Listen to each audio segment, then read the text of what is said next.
Hey guys, just a reminder, my online course is Birth Story Academy, and you can enroll in it at birthstory.com. It's taught by me. You can be in your jammies. It's online. It's pre-recorded, and it has a ton of freebies and downloads. It's everything that you need to prepare for your hospital birth. So hope to see you in Birth Story Academy. Today we have Kenzie Petty, the winner of Survivor 46, talking about her birth story. And I had the honor of being her birth doula. And so I had a front seat. And so one of the reasons I wanted to interview Kenzie is not only because I loved her birth and being there, but if any of you watched Survivor, she was so passionate about the reason that she wanted to win. Like when she appealed to this tribal council thing that they do, she told her story about wanting to use the money to start a family. Well, you guys just listen to it for yourself. I found this little gem on the YouTubes. In my career since I was 15 years old, not because it sounded fun. I would have loved to enjoy high school like a normal kid. I couldn't. I started working in salons when I was 15, got my beauty license by the time I was 17, opened my salon by the time I was 24. I opened it to give people a place to work. I don't make any money off of the chairs that I rent out. If a business person looked at my business plan, they would lose their minds and be like, you could make so much money off of this. It's not about the money. The business is not about the money. It's about providing people an opportunity. So this money would be mine for me. I would invest it and I would set up myself so I don't have to be 70 years old doing bang trims on kids, okay? Like, I'm trying to set myself up to have a family and to be able to be financially secure in myself. This was my venture. My life has been for everyone else. Thank you so much. No problem. Yes, ma'am. You guys, when she said my life has been for everyone else, I totally lost my shit and my bananas when I was watching this finale with like a zillion of her friends at Camp North End. But she really meant it. Going and doing this thing, this is at the core of who Kenzie is someone who puts so much passion and so much power into everything that she does, including this push to start a family and to be a mom. And so today we're going to talk about that and what that was like, her life journey and falling in love and setting herself up to be a mom. And you get to hear her whole birth story today. So enjoy it.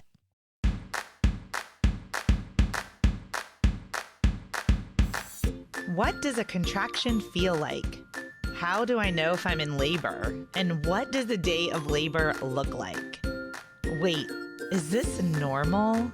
Hey, I'm Heidi. My best friends call me Heids. I'm a certified birth doula, host of this podcast, and author of Birth Story, an interactive pregnancy guidebook. I have supported hundreds of women through their labor and deliveries, and I believe every one of them and you deserves a microphone and a stage.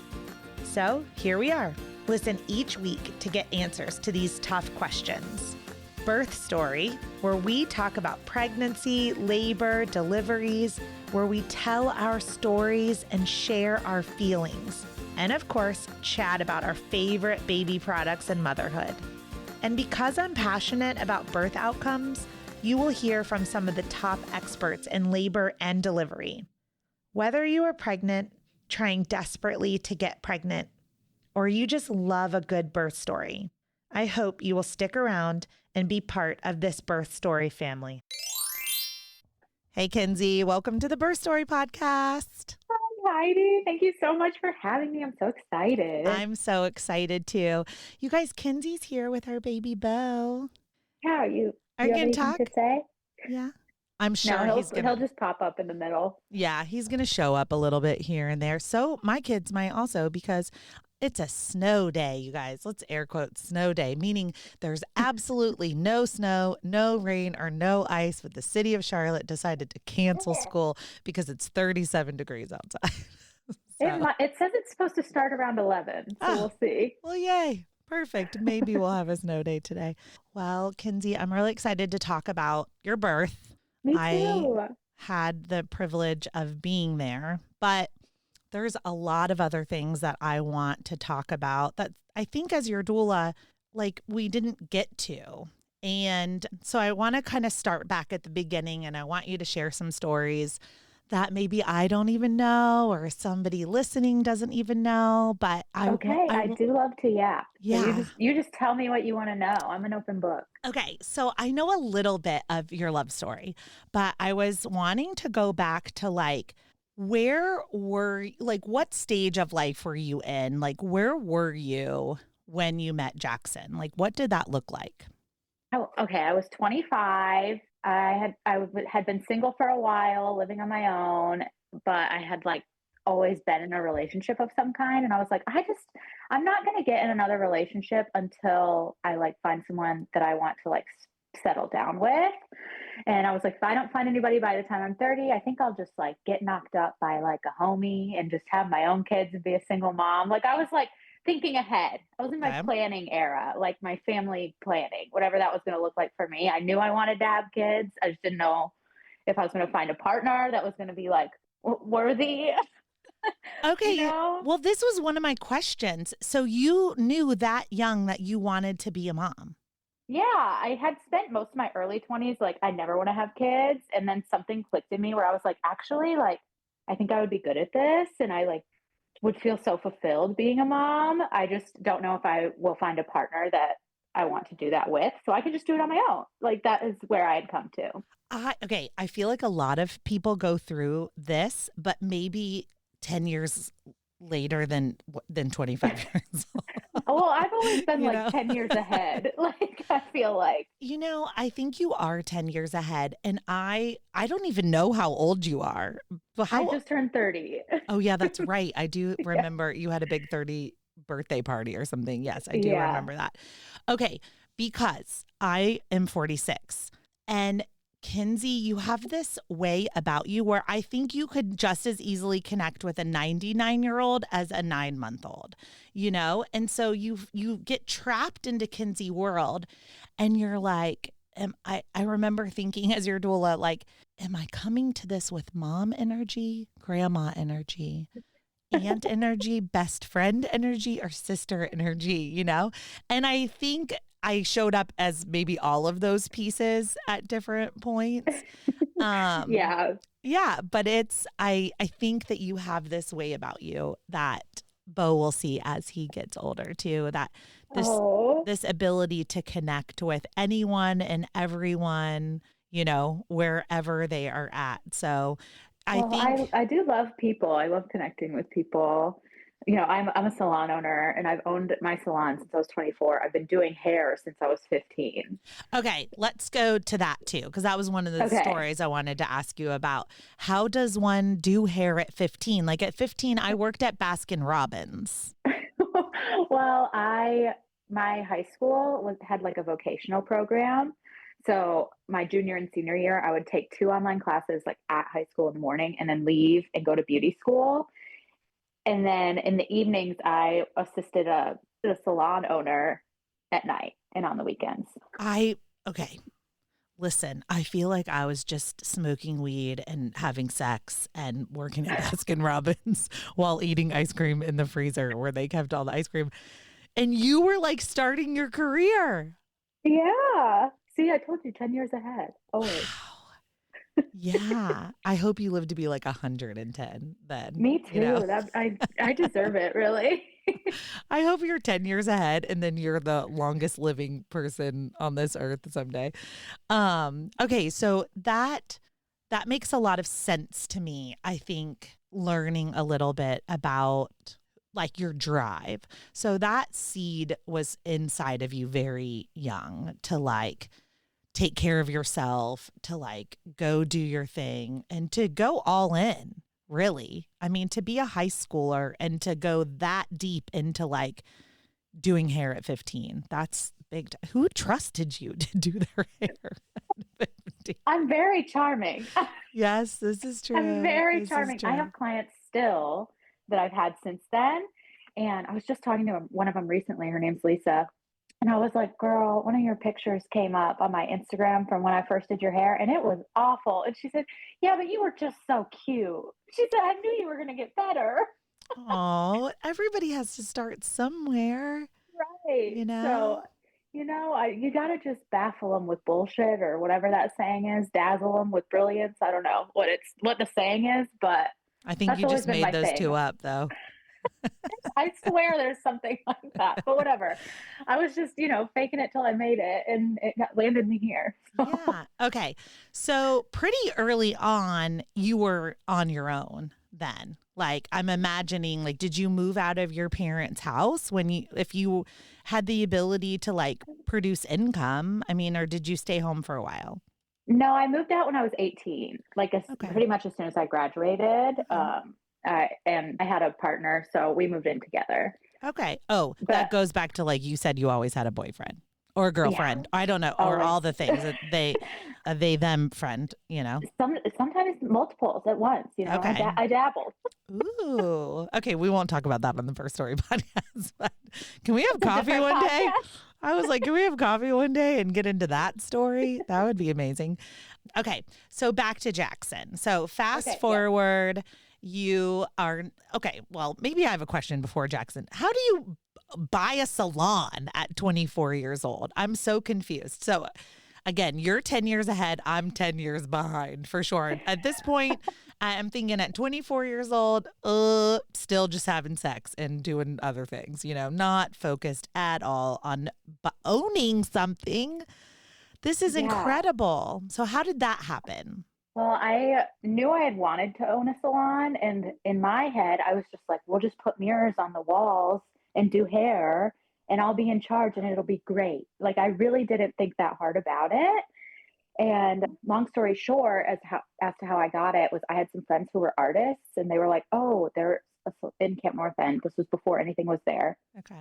And they were like, there's a salon next to us, but the guy who owns it doesn't want to own it anymore. He had owned it for a couple of months. And they were like, you should do it. And I was like, okay. Okay. So had you did. saved money? Like, how do you go about buying a salon? Well, I lease it. Okay. But the guy who had owned the salon previously sold me everything in it for so cheap because he was just he and his girlfriend, or he and his partner, had opened it together, and he was like, I don't want to do hair anymore, whatever. So you can just basically have it. And so I threw like my entire life savings at 24 into the space. Okay. But looking back, I'm like, wow, I got so lucky. I mean, he sold me everything for like $3,000. Oh, okay. Like very lucky. All right. I devour this podcast, Guy Raz, How I Built This. And often Kenzie's probably like, what the hell is going on? I don't know if you've ever listened to the podcast, Kenzie, if you've ever listened to this podcast. Okay. So, I mean, my podcast, but so I devour How I Built This podcast. And I would say there's two components of Birth Story podcast. I'm always talking about your birth story, but I'm also always talking about like the mompreneur or the mom journey, or like what that looked like before and then what that looks like after. One of the questions that I typically ask all my doula clients, especially now we're reading this book called Good Moms Have Scary Thoughts, and we talk about what is something that is a non-negotiable that you had before you gave birth that you have to get back to right away. And often it's someone's career, or it's like this dream of the career or the next thing. So that's why we're digging into this a little bit too, because I think it's really important to inspire new moms to, get back to whatever that dream was, So, yeah. And I mean, I know you have lots of dreams, but one of them being a salon owner. Okay. So on this podcast, How I Built This, I just wanted to say that Guy Raz says when he interviews all these people, the common denominator of very successful people is a balance between drive and showing up and good luck. Like every, from Lululemon all the way to pick a brand, there's always this like luck component to it. So yeah. I feel like I'm the luckiest girl in the world. Okay. Well, that luck got even better because after you get to this, okay, so Camp North End, you guys then blew up, right? So Camp North End in Charlotte is now this like mecca for artists and good food and shopping. I mean, it's just a very cool place. If you ever visit Charlotte, North Carolina, please don't go stalk Kenzie at her salon, but go check out Camp North End. It's very cool. So you move in and you're doing your thing. You're 24. You're like, I'm just going to do my thing. I'm going to be a mom on my own at 30 if it doesn't happen. And then you bump into Jackson. And so I want you to share about that. It's such a meet cute. And I was on the apps, you know, I was doing my thing on the apps, and I was at work, and we are in like a concrete building. And so my neighbors were drilling into the concrete wall, and it was like 3 p.m. on a Tuesday, and it was super loud in my space. So I go next door to like raise hell and be like, why are we doing construction right now? This is so inconvenient. Business hours, please. And I go in, and it was Jackson on the ladder, like drilling into the wall. And we were both dating other people, but I told his business partner, I was like, who is that? He's so hot. And then we were colleagues for years. But wait, you went in angry, but you were a charmer. So I walked in angry, and I was like, what are we doing, boys? Knock it off. He's a hottie. Okay, love you. Bye. Did he stop drilling, or were you like, he's too hot? I can just keep doing it. Yeah, I was like, this is not working. This business hours. What are we doing? Not construction time. I love it. So right away he listened to you? Yeah. Okay. I love it. That's a good first, you know what I'm saying? It wasn't confrontational. So like, would you just like take him into the back room and he threw you up on one of the like hairstyle sinks and like that was it? Or did it take a long time? Well, that happened like 2 years later. Okay. But no, we were actually both in relationships. So we were just colleagues. Like we would just like hang out front in front of our businesses. We were literally neighbors. So we would see each other all the time. And it was funny because he was like, I was moving into an apartment one day. Was like loading my stuff in, and he was running, and I was like, Jackson, oh my gosh. He was running by. I was like, hey. He was all shirtless and sweaty. It was awesome. But he lived in the same apartment as me. So the universe was like constantly trying to like push us together. And we found out we had lived in the same apartment like 3 years prior. So we were just like always missing each other. And then we both ended up single at the same time. And Jackson was like, are you going to this luncheon that Camp North End was throwing? And I was like, yeah. And he was like, do you want to go together? And I was like, sure. And then because we lived in the same apartment complex, we were hanging out that night, and every floor plan in this apartment was different. So my like game, I was like, do you want to come over and see my floor plan? We were both single at this point. Foreplay about the floor plan. And Jackson was like, sure. That's what I want to see. Like, whatever. And he came over and then moved in like 2 weeks later. Oh my gosh. Okay. Bo, she's holding Bo right now, you guys. Yeah. And I've got like goosebumps. Bo. It was so sweet. I was like, Jackson, don't fall in love with me. Everyone falls in love with me. We work next to each other. Don't make it weird. And then 2 weeks later, he was like, I'm wildly in love with you. I can't believe he didn't turn around and say, you don't fall in love with me. I run shirtless and sweaty. In his head. Yeah. In his head, he was like, okay, she's already down bad. And I was. Oh my gosh. Oh, I love it. That's really fast to move in together. But I guess if you guys had been friends and all that, says the person who got married after 30 days. I'm like, oh, it's really fast to move in together. When you know, you know? Yes, you do. When you know. Oh my goodness. Okay. So I needed to hear that.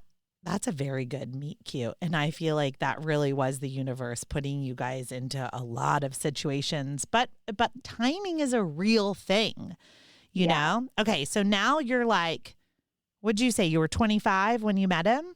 No, I was 24 when we met, and then we started dating. I guess at 25, 26. At the end of me, right before I turned 26, we started like dating. So we had known each other for like 2 years or so. Okay. Now I'm going to turn the corner into Survivor-ish because I had never seen the show Survivor before. And then, but there was like the scene at the end that I think that's like really relevant to your birth story. So you're at this point, you're just dating, but in the back of your head, are you like, I want to have this man's babies? Yeah, I actually wrote about it in my diary. I was like, when we have kids, I just wonder what they're going to look like. And then for some reason, that day I wrote it, Jackson, that same day we were eating dinner and he was like, can I tell you something crazy? And I was like, yeah. And he was like, I really thought about what our kids might look like someday. And I was like, I swear to God, I wrote this in my journal earlier today. And I like went and got my journal and I pulled it out and I was like, see, I had the same thought. I was thinking about what our kids might look like. Oh, this is getting like, Bo, it was I meant to know. be. It was meant to be. Is he falling Yeah. asleep in your arms right now, too? Yeah. Oh, it's nappy time. You guys, this baby's head is so big. And I am just sort of like remembering Kenzie's birth right now. And I'm like, oh my God, thank God that head did not come out of your vagina. You did not have any tearing, but that head would tear you. It's crazy that they get big so fast. Okay, we're recording this in February, and so he's like 6-ish months old, 5 or 6. He'll be 5 months next week. Okay, I can't do math, so there you go. That's okay. I was like 5 months old. It goes by so fast. It's so crazy. I know. Okay, so like, while the universe was just like throwing sparkles at you, did you grow up watching Survivor? Like how in the world did you get on Survivor? Look, I'm telling you. And I'm just entertaining. But no, I did not grow up watching it. I was actually a newer fan. I have a crazy Survivor intro story too. My psychic lived in my apartment complex during COVID lockdown. Okay. And I needed toilet paper. And so I went to her apartment to get toilet paper and she had the show on. And I was like, what is this? And she was like, it's Survivor. And she had watched it like her whole life. And I was like, oh, okay, like I'll just pop this on. And there was like 40 seasons out at the time. So I was like, sure, I'll watch Survivor. And then I was like watching it and Jackson and I were together at this point. And I was like, I think I might be good at this. Like, should I apply and do this? And Jackson was like, I mean, why not? And I was like, yeah, worst case scenario, I'm like still not on the show. Haha, that would be so funny if I got on. Wait, but did the psychic, did you stop and have a reading? No. Okay, it was just. She just had it on, okay. And that's how I got into it. But it's just like funny. And then I did have a reading before I went. Like I didn't know I was cast or anything, but I had a reading. And the month where I was cast, I filmed in June 2023. All that month, what she read for was like fire energy, like lots of struggle, lots of anguish. So she was like, I think you're going to be on Survivor in June of 2023. And I was like, we'll see. Oh my gosh. Okay. Now you just said something. You were like, because this is relevant to your birth. You just said, I think I would be good at that. I think I could do that. Why? Why did you think that? First off, I'm good television. I knew that. I was like, if anybody I know should be on TV, it's me. Okay. And I'm also a business person. So I'm like, at the end of the day, they're trying to make TV and I'd be good TV. So I think I could be good at that side of it. Okay. On the game side, I am like such a people person that I was like, I can do this. It's just a people game. Like, but did you what about the not eating food? I didn't think about any of that. Oh, I was like vaping until I left. Like I didn't think very hard about that part very much at all. I was just like, that's probably good, like blissful ignorance. Okay. So you guys, if you're listening to this podcast, it's because, you're either a doula or a midwife or you're pregnant or you love birth stories or whatever. That's what brings people here. They're like 28 to 34 and they're females and they're listening to this on Spotify or Apple. This is what I know about my podcast.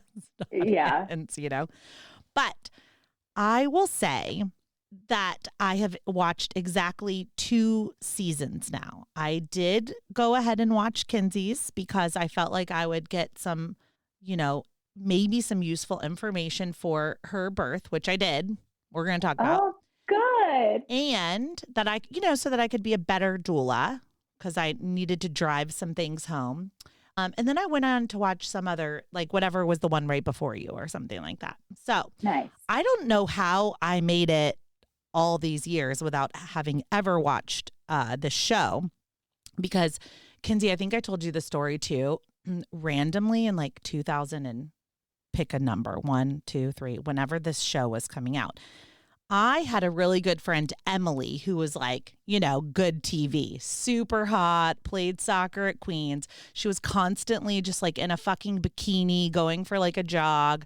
And this is back in the day. Like, I'm way older than you, as we've already established. And I had this big video camera that, you got at this place called Radio Shack back in the day.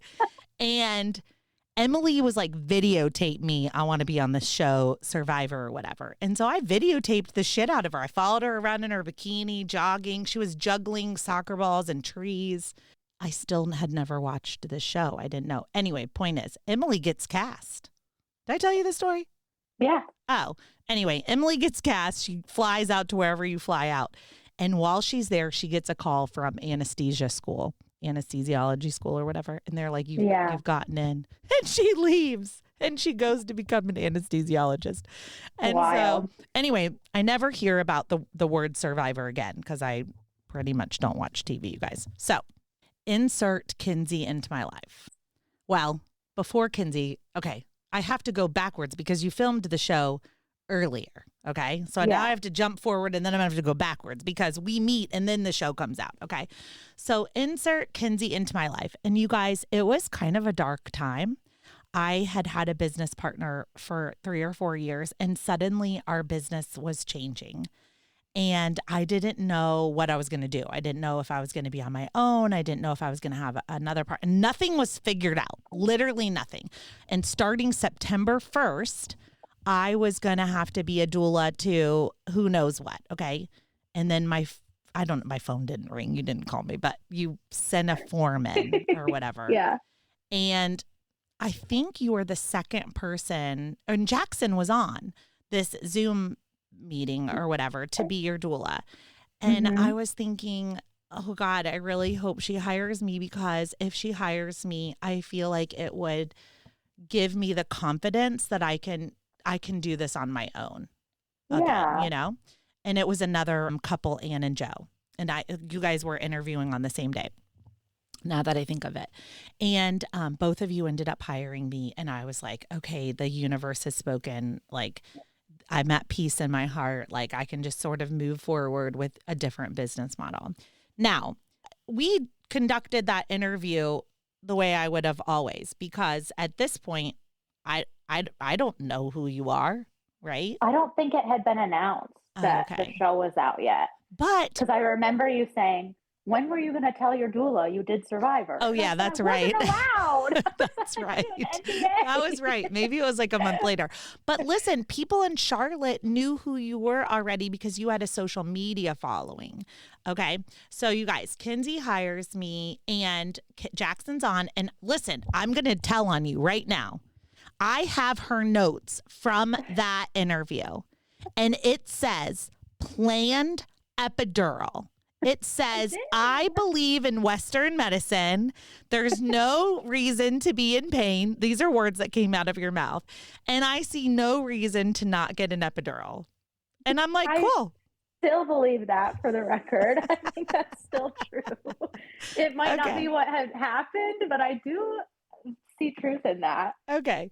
Well, and you guys, I'm a neutral doula. I could give a shit if anyone has what they have, a scheduled C-section, an unplanned cesarean section. My job is to teach you and to be an emotional and physical support person through this. Okay.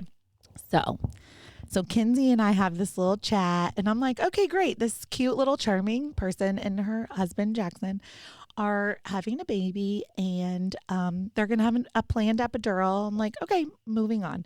So I have a Facebook group and Kenzie, it gives an announcement. It says like Kenzie Petty has joined your Facebook group. Everybody welcome Kenzie. Well, this is how it goes for everybody. And all of a sudden my phone starts blowing up. You know Kenzie? Kenzie's in our Facebook group. What? And I'm like, who's Kenzie? like, how do you guys know? So maybe they had announced the cast at this point, or maybe you just had a social media following at this point. I don't remember. The timeline is skewed. I just remember texting people back and going, I don't really fucking know. I'm just her doula, and love you. I'm your doula also, but maybe you're very excited you have this in common. So anyway, I guess they announced at some point they announce it, and I see on social media that Kenzie's on Survivor. And then I texted you and said, were you going to tell your doula that you're on a television show? This might be relevant information to your pregnancy. I don't remember what you said. You probably were like, no. I don't remember what I said either. I think I said I wasn't allowed.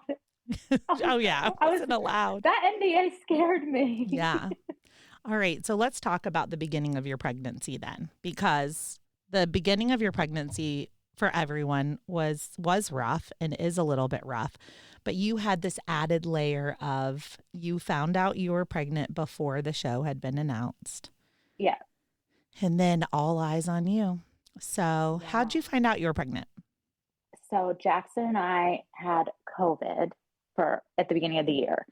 So we were like huddled up together in the house, and all we were doing was watching TV. And our whole relationship, we were like, when you get pregnant, when I get pregnant, we're going to rewatch Game of Thrones.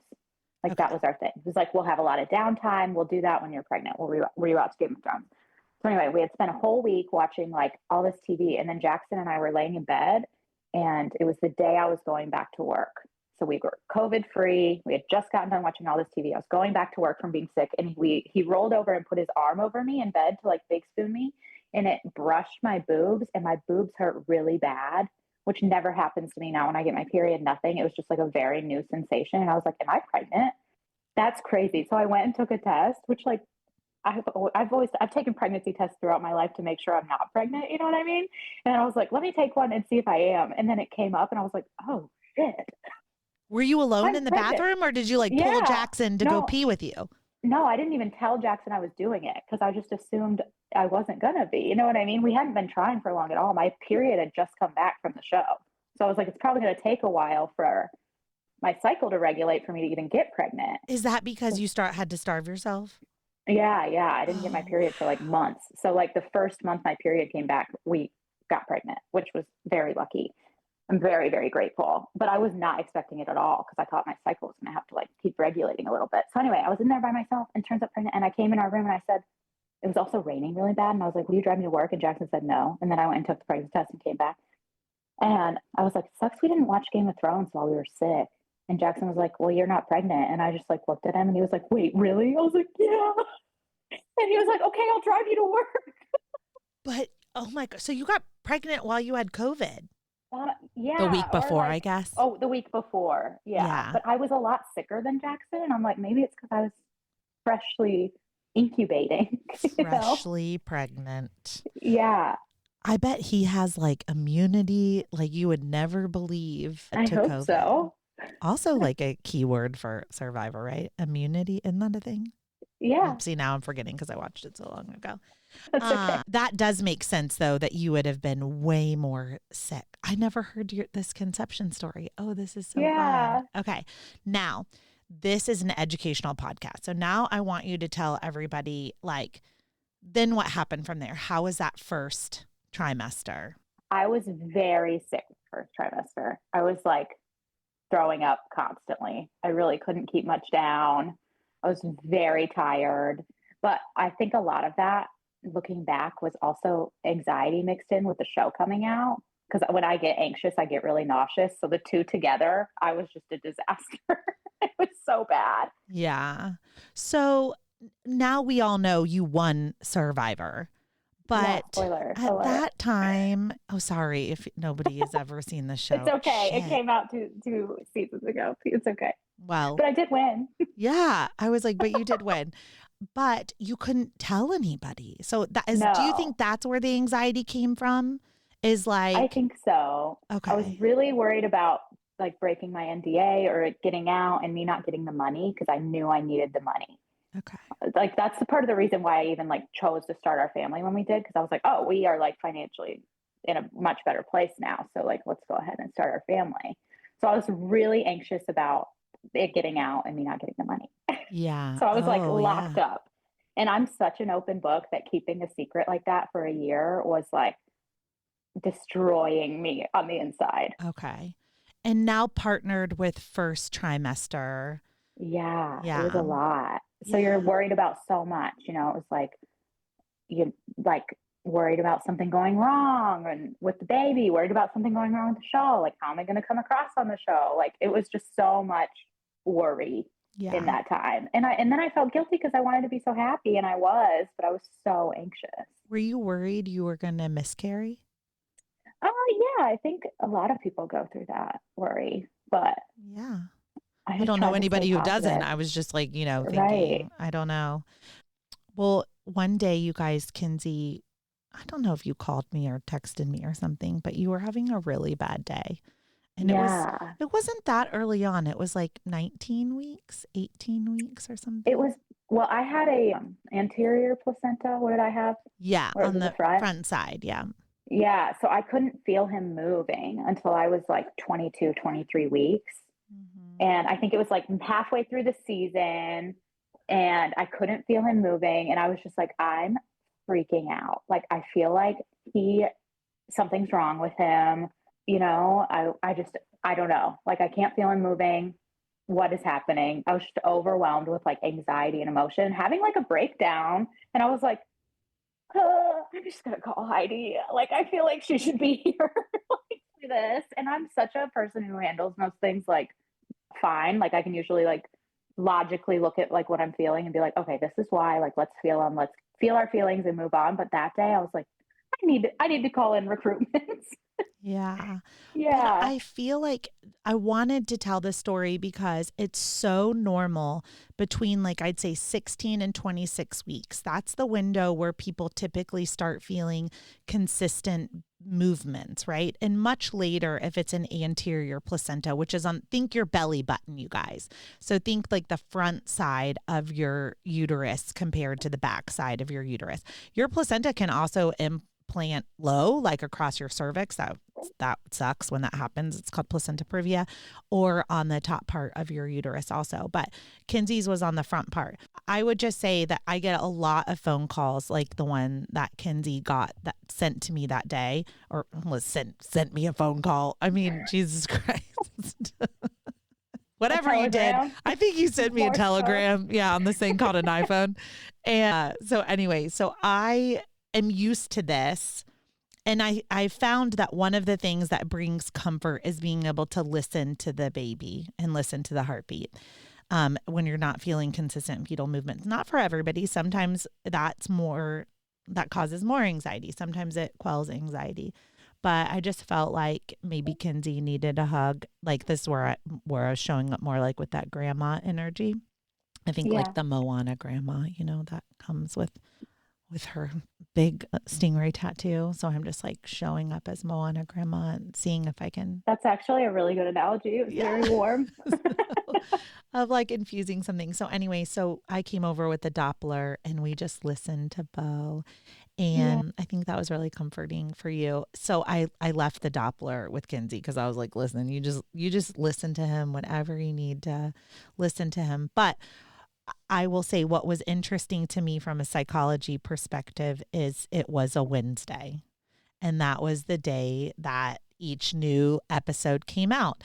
And because I, at this point, hadn't ever watched Survivor, this was the day that I was like, I think maybe I should watch an episode to understand what Kenzie's going through or whatever. And I said to you, because I'm an asshole, I said, well, I mean, I don't remember. I said basically like, this is going to end soon. Like thinking like, maybe this is the last Wednesday that you're going to have to deal with this anyway.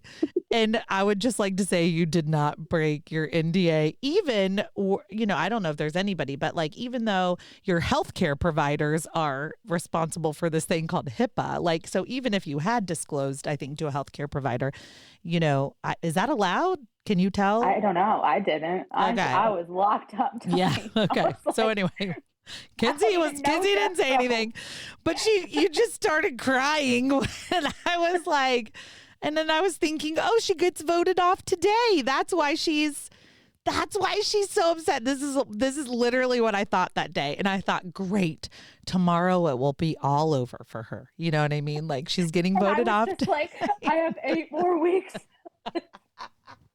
Oh my God. So anyway, pregnancy goes on. And I then sat down and watched some of these episodes, Kenzie. And at some point, I don't remember how it went, but I thought, over my dead fucking body, is she going to have an epidural? Maybe it was in May. Did you win in May? Is that when we found out you won? Okay. All right. So Kenzie's due at the end of September. It's now May. And I'm thinking, no, no way. And I don't remember, do we go have coffee or something? But I just remember thinking, how can I encourage you to just think about having an unmedicated birth? I think honestly, you were so, because the reason I was so like, I'm getting an epidural was because I was so fresh off the show and I was so uncomfortable for so long that I was like, I don't ever want to feel uncomfortable again. Like my skin was still like melting off at this point. So I was like, I don't ever want to feel pain again. I don't ever want to discomfort again. I just don't want to feel anything. And you and I were getting, I think we were getting coffee, and you were so like jovial about it. Like, what, if anyone can do it, you can do it. And I was like, yeah, why not me? I'm crazy. I'm so strong. Like I should at least consider it. And I feel like I always kept doing that, even through the end. I was always like, whatever I want, I'm going to do. And you were like, you need to make a choice. And I was like, no, if I want one, I'm going to get one. And that was really comforting to me to have like options. But I started to wind it back. I started considering it just because you were like, well, why not? You can do it. And I was like, oh yeah, you're right. Like, duh. Which I think is so cool about you, to know like when you need to be more harsh and when you can just like make a jovial, like lighthearted, like passing comment. And I'm like, oh yeah, she believes in me. I believe in me. Look at what I did. Like, why not? Did Jackson have an opinion over your body? Jackson was actually more so like, you should get an epidural. He was like, I want you, because then I started going like, I really feel like I don't want to get one. Like I really, and Jackson was like, you don't need to put that pressure on yourself. Because he just didn't want to see me uncomfortable either. You know? Yeah. He was like, I don't, and all he saw had in his brain was like movie stuff, like how awful and painful it is. So he was like, I don't want to watch her go through that. Like, he just got done watching me suffer on the island and watching me suffer at home too. So he was like, I just want you to be as comfortable as possible. Yeah. But he was always supportive of whatever I wanted. But if I had to say if he aired one way or the other, I think he was more so like, you can get an epidural. Yeah. Don't forget. Mm-hmm. Well, and I think this is a good place to talk about pain versus power, right? Yeah. I think there is a lot of pain that many of us go through in childhood. It's not maybe as dramatic as like being stuck on an island where no one gives you food, but you know, we have a lot of trauma. We have things like generational trauma, and the way that our society or our culture has raised us, fucking patriarchy, is to tell women that it's pain and that it's not power. And I almost think some of this was designed because men who went into obstetrics and shoved all the midwives out were seeing that women were in their power, and they shut that down, you know? Yeah. And whenever I teach childbirth, one dad always, when you have to write your medium T fears. I don't let people do big T fears, because big T fears is like, my wife is going to die in childbirth, you know? Right. And then small fears, the small T fears that they write out are like, I'm afraid I'm going to get stuck in traffic on the way to the hospital or something like that. Okay, can we pause for 1 second? Yeah. I have to tell this story. Yeah. When you did that at our birth class, I wrote, what if they're not cute? Thinking it was going to be funny. You? Yes, I thought it was really funny. As like my fear, I was like, what if they're not cute? Thinking it was going to be like a lighthearted thing in the class where everyone was going to laugh and like take a break from being scared. And it went over like a ton of bricks. No one laughed. I was like, oh, my joke. Oh my God. Do you know, I didn't know that was you. I'm not going to say the person's name. Okay. So listen, somebody who gave birth right after you, the baby came out and they said, oh my God, she's so cute. She is cute. And I was like, it's you. You're the one who wrote that. But I was trying to make a joke, but no one thought it was funny. Everyone was like, this is serious. And I was like, oh my gosh. I have a picture of it. I have a picture of that card. I'm going to send it to you. That is so funny. Okay. Yeah. Oh my God. But anyway. Okay, well, you guys, I try to dig out the real fears that people are carrying around. I blamed that on someone else. That's so I funny. was just trying to lighten the mood, and it did not. It's like, yeah, who wrote that? We were trying to get all like, spiritual and crunchy and say, go through therapy. But somebody, I don't remember if somebody said it in your class, but somebody usually always says like, I'm afraid to see my partner, my person, my wife, whatever, in pain. And then I am like, oh man, why don't you think about that as her power? This Yeah. vibrational. And if Jackson was on here today, there's a part of your birth story where you were facing the wall on the toilet and he was behind you holding you and you were in your vibrational roaring power of a contraction. And it was just like, so like he was feeling it and holding it. And I wonder if he would feel different about that epidural today because he actually got to feel you in your power, Yeah. I think the more education we did, because we did do a lot of classes, the more like both of us felt empowered and like learned how to kind of shift our way of thinking from being like, oh, this is going to be so painful. This is going to be so suffering. Like it was all, and I remember that's why we hired you actually, because you were like, my job is to change your way of thinking from thinking this is going to be a terrible experience into thinking it's a good one. And Jackson was like, we should hire her. I don't care how much it costs. Like that I want you to have a good experience. And she seems like that's what's important to her. And so that's actually why we ended up hiring you. And then through the education, like with you and some other classes we took, I just felt very empowered with more knowledge. I was like, oh no, like this is what's going to happen. And this is how I'm going to handle it. And that's what shifted our thinking away from suffering into feeling powerful and empowered. Yeah. Well, all right. You ready to dig into the birth? Yeah. Or is there anything favorite else thing to talk about? Yeah. Is there anything about your pregnancy that you want to share that you think is important, or just go straight to the birth? My pregnancy, I loved being pregnant once the show was over. I feel like I could really like focus on the baby. I felt like I was very divided. So like if you're feeling like something is in your way of enjoying your pregnancy, obviously I couldn't not do the show, like have the show air, but I would just get rid of it and just focus on your pregnancy. Because as soon as the finale aired, I was like, yes, like this is the best. Specifically, you were like, I'm a fucking millionaire, bitches. Yeah, I was like, my God. That was so fun. There was actually like at Camp North End, this little artsy place, there was like a big viewing party.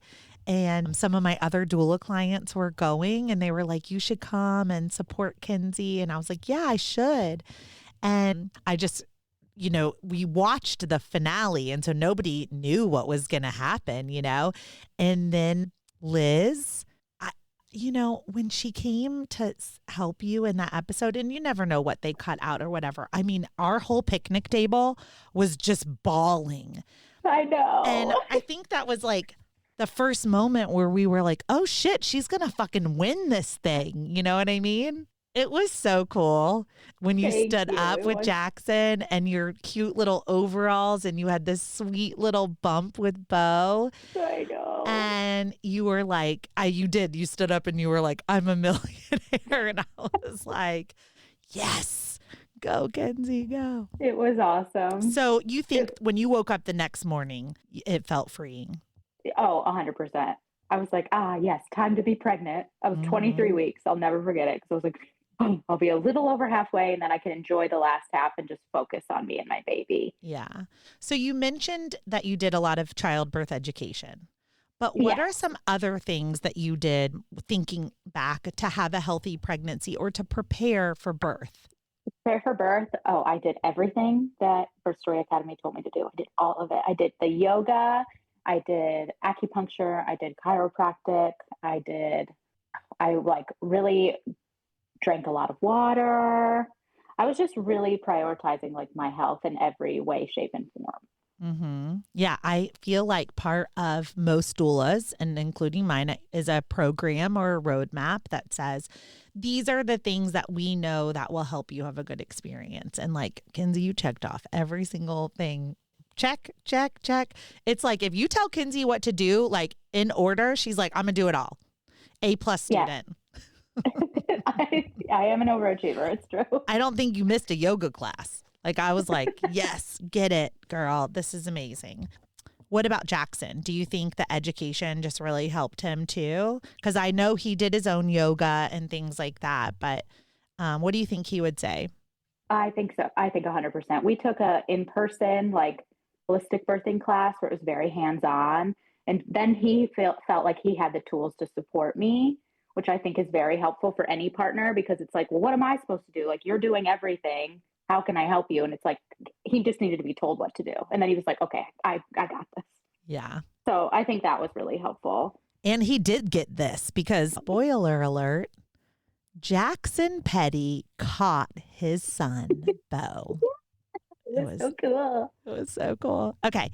All right. So 40 weeks came and went. Yeah. And great, because I prepared you that you weren't having a baby at 40 weeks, that you were going to 41. Everybody goes to 41 plus. So what was it like to go past your expected or anticipated date that they circled for you on the calendar and said, Kenzie, this is when your baby will be here? I don't know how it is for everyone, but I know how it is for me. I like things to happen the way I was told that they were going to happen. Like, so every day passed, I was just like, this is bullshit. And I loved being pregnant until 40 weeks. And then I was like, get him out of me. I was so uncomfortable. I couldn't sleep. So every day was just like I was trying so hard to be grateful. I was journaling like another day, keeping him safe inside of me. And then I would just like roll my eyes at every sentence. Like I was just so ready for it to be over. Even though everyone prepares you and tells you you're going to go over, when your due date passes, you're like, shit. Yes. And so then I think at 41 and 4, I just was like, whatever, he's going to come whenever he comes. Let me just soak in these last few days with Jackson. And so I really went into doing that and relaxing because I was doing all the labor inducing things. I was doing the mile circuit. I was eating all the dates. I was doing the raspberry leaf tea. I was like squatting, walking, having sex. I was going to say, you better throw sex in there. I was like, so you literally, again, back to the checklist, you guys. Actually, one of my text messages to Kenzie was this full checklist of this, and it included drinking castor oil, which we're going to get to in a minute. But you literally did every single thing that you were in control of, which is, we're not in control of much, but the things that you could control, you did. Yes. But it ripened your cervix so much. Yes. So let's say, so you had your normal 41 plus week appointment. Right. So 41 weeks, I went in for an ultrasound just to make sure like he was okay and everything was okay. And the ultrasound tech was like, ooh. And I was like, what? She was like, I don't like this. And I was like, and I immediately started crying. And I looked at Jackson. She left the room and Jackson was like, she's just an ultrasound tech. She doesn't know what she's talking about. You're okay. And I was like, she has to know what she's talking about. She does it every day. He was like, we'll just talk to our midwife and we'll figure. He was being so calm and cool and collected. In hindsight, I really think he was freaking out too, but he held it together for me. So then we go in and we talk to our midwife, and our midwife was like, so you're low on amniotic fluid, like really low. She told me my levels. I don't remember what they were, but they were. I did text with your midwife with your permission. And I remember, so it's called a BPP, a biophysical profile. The highest you can score is 8 out of an 8. They're looking for two different types of movements with the baby. They're looking for pockets of amniotic fluid. So there's 4 pockets and like 2 centimeters of fluid like per pocket. And then they're looking for practice breathing. They're looking for blood flow between the baby and the placenta. And you score these points accordingly. And your score was 6 out of an 8. And to be really confident in continuing a pregnancy, they're really looking for 8 out of an 8. And anything that takes away points becomes kind of a red flag. Now, low amniotic fluid, no amniotic fluid, the baby continues to pee and you continue to create some amniotic fluid, but it did give an indication to Steph, your midwife, that said, I really think that we should go ahead and induce today. And the overseeing obstetrician that day was really wanting you to come in right then for an induction. Yeah. So what did that conversation with your midwife look like in the room? Well, I just started crying and she was like, I know this wasn't your plan because I really wanted to go into spontaneous labor if possible. I wanted as little interventions as possible. So I just started crying and she was being so sweet and so reassuring. She was like, I know it's not your plan. And I was like, is there anything we can do? And she was like, let me see if I can buy you some time. And I was like, okay. And so we did a non-stress test where they monitored him. And she was like, if you pass this, you have until 8 p.m. to go on to labor on your own. And if you don't pass it, you're coming in now. And I this was like, early okay. in the morning. This was about 8 o'clock in the morning. So she's saying you've got about 12 hours. Right. So we passed and I got a membrane sweep there. Mm-hmm. Now, I remember what you were, but do you remember what you were in that cervical exam? 3 centimeters. And do you remember your effacement? No. 60%. And nice. your station, -2. Nice. So all of the things that Kenzie was doing, you guys, having sex, doing the mile circuit, drinking the red raspberry leaf tea, focusing on breath work, doing yoga, going for walks, all of these things ripened her cervix, okay? So that means the cervix is typically about 4 centimeters in length. Okay, I can't do math, but minus 60% of that. Let's say it was 50% of face because I can do that math easy. That's like 2 centimeters thick. I was like, I don't know, 1 point whatever for 60%. So that means the cervix was very much thinning. It also means that every time you have sex and have an orgasm, the cervix, which is tucked back in the back posterior, it starts to move forward. So it can be like right when you put your fingers in your vagina, like you want that cervix to be like there, not tucked way back in the back. And that is because the head was getting low, a -2 station, which means it was starting to be really engaged in the pelvis. And then 3 centimeters dilated is like pretty significant dilation. So what this told Steph and told your doula was your cervix is ripe. The longest part of labor is getting to 4 centimeters dilated and 100% effaced. Well, you guys, Kenzie was like there. Okay. So we knew once you go into labor, the long part of labor is already over. you already did that part. All we have left is like active labor, like 5 to 7 centimeters, transition and push baby out. So a membrane sweep releases prostaglandins. That's where the midwife went inside Kenzie's vagina, found her cervix, went into the cervix and did 10 circle or sweep motions, separating the amniotic sac from the top of the cervix. And that, let me tell you what a natural membrane sweep is. Think of, instead of the midwife's fingers, that could be a penis. For those of you that have access to a penis or a toy, you can do a natural membrane sweep. But anyway, you do a membrane sweep. And then Kenzie was on the clock, y'all. So you got to build momentum. Okay. So the midwife's released all these prostaglandins and now she's stressing me out. I'm like sweating thinking about it again. I'm like, oh shit, we got 12 hours. And we were also on the clock because your bestie Allie was gonna have to, she wasn't available the next day for your birth. Right. It was today or nothing. Today or she wasn't gonna be there. Yeah. So that's a crazy thing too. I cannot believe it. Because I was texting her like, I think I'm going to have to get induced tonight, which means I'm going to have him tomorrow. And she was like, oh no, I'm so happy for you. You got this. And I was like, she's heartbroken and so am I. So we are on the clock and we have got to build momentum because you really needed Allie to be there. I really did. I really wanted her there. Yeah. And it was like only going to be one day, right? Like September 25th was like the only day that in the whole month that she had stuff to do that she couldn't get out of. It wasn't like she could reschedule it. Like she had to be somewhere. Oh my gosh. Okay. So I was like, my luck, I'm the luckiest girl in the world. Why is this happening to me? And then I was like, you know what? No, I'm going to have this baby. We are having this baby. So stressful. Okay. So you guys, not to make this about me, but there was another piece of this. So I'm stressing out like I'm going to miss Kenzie's birth. Allie's going to miss Kenzie's birth. And I was thinking everything's sort of falling apart, but that's okay because she's got Jackson. I've talked about it in the podcast. I have like a little tiny minuscule heart condition, and every now and then I just faint like over and over again. No biggie. So I just have really low blood pressure. It's like 80/40. Okay. It's like very low blood pressure. So if it drops to like 75/40, you know what I mean? I'm just hit the floor.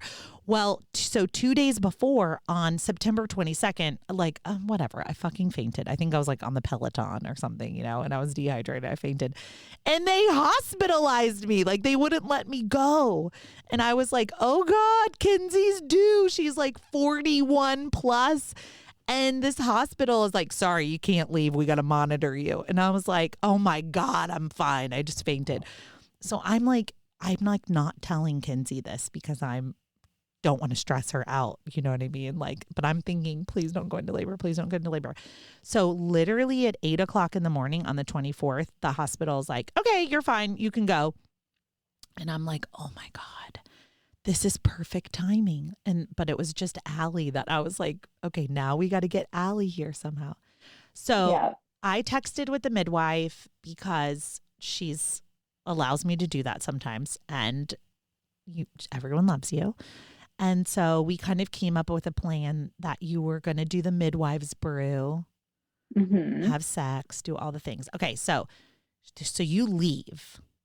Yeah. Now, I want you to tell everybody, if you have a membrane sweep and you have this, you know, what did you do to throw yourself into labor?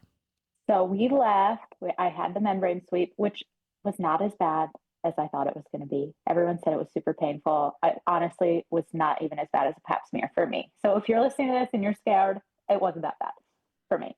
Yeah. So there's a little positive. But anyway, I got home and I was like, we're hitting it hard. And so I drank the midwife's brew, which was like castor oil. I don't know. There's a recipe for it. There's a lot of recipes. You guys, shameless plug, you can get those recipes at birthstory.com under the workbook. There's some castor oil recipes on there. But essentially, it's 2 tablespoons to 2 ounces. So 2 tablespoons is 1 ounce. So you can go up to 2 ounces, but, you know, usually just 2 tablespoons. And you have to mix it with a fat and a protein. Okay. Otherwise, you're just gonna, you might vomit and diarrhea anyway, but otherwise you're just gonna kind of like, it's just not gonna be good. So you have to bind it with something. So, and I like a little champagne in there. So I usually say like a little nectar juice, a little champagne, some sort of like almond butter. Do you remember what you mixed it with? Apricot nectar and I think almond butter, champagne. Yeah, I don't remember exactly, but castor oil. Okay, good. Because you sent me a cute picture of you kissing the smoothie. Yeah.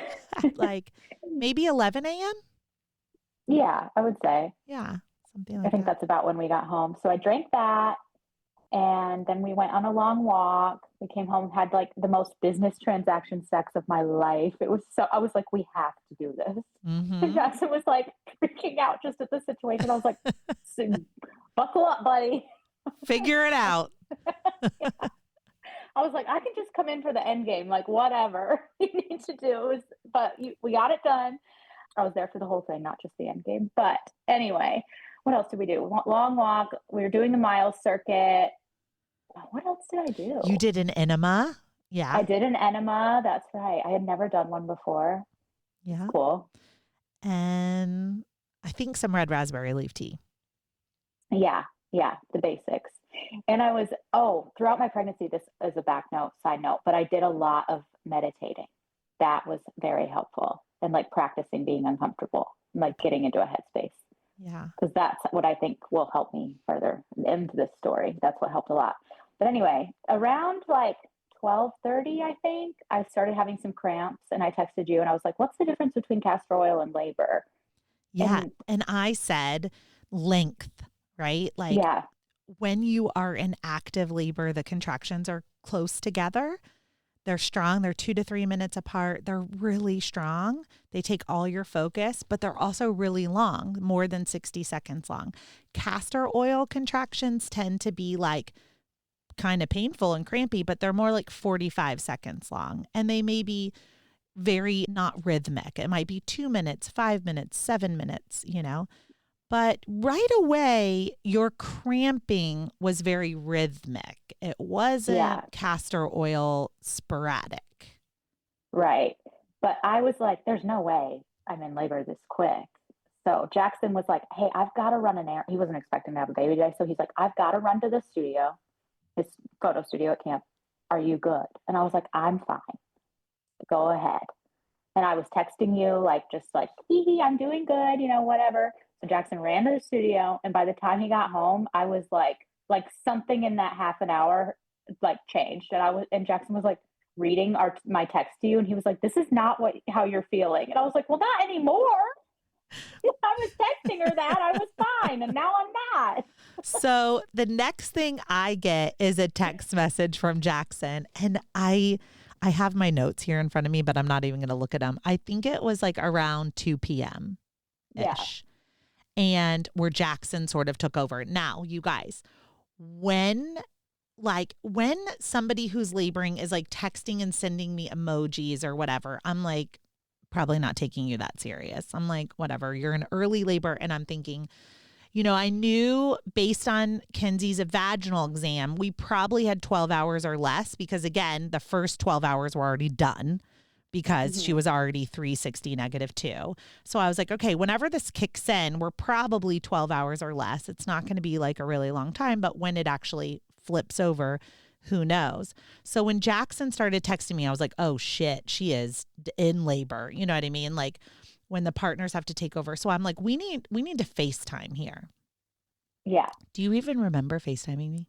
I do remember FaceTiming you because I was still I this can't be labor, right? But I was like, if this isn't labor, I'm getting an epidural. This is serious.